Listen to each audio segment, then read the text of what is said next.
मैं जब भी घर से निकलता हूँ तो ये कहकर निकलता हूँ सबसे, हाथ जोड़कर, कि मेरा कहा सुना माफ, कि मुझे पता नहीं होता कि मैं वापस आऊँगा या नहीं, या फिर अगर वापस आया तो मुझे इनमें से कोई मिलेगा, कौन नहीं मिलेगा।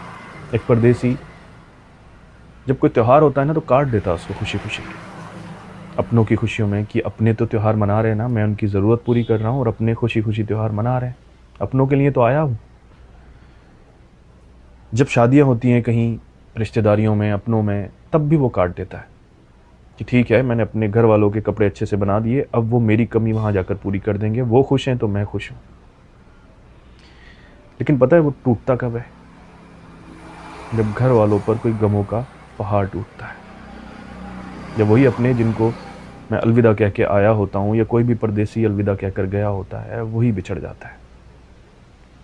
नहीं पता होता ये आखिरी मुलाकात होगी।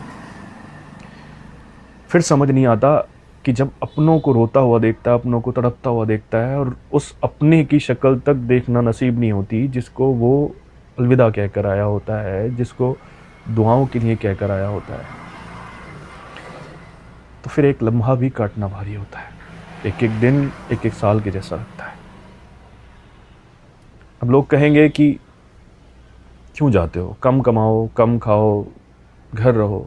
सही बात है तुम्हारी, लेकिन कभी कभी ज़रिए ऐसे होते हैं मेहनत की कमाई के, ईमानदारी की कमाई के, कि तुम्हें छोड़ना पड़ता है, अपनों के लिए छोड़ना पड़ता है। कभी कोई अपने लिए नहीं छोड़ता, अपनों के लिए छोड़ता है ना।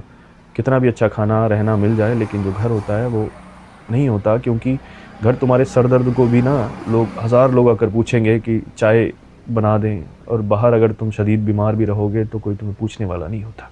तो परदेश कभी आसान नहीं होता। मैं दुआ करता हूँ कि जितनी भी माओं के बेटे अपने घर छोड़कर अपनों से दूर गए हैं, वो सही सलामत लौट जाएं, और उनके अपने वो भी सही सलामत रहें। कभी किसी के साथ ऐसा ना हो कि अपनों को अपनों की आखिरी बार शक्ल भी देखना नसीब ना हो।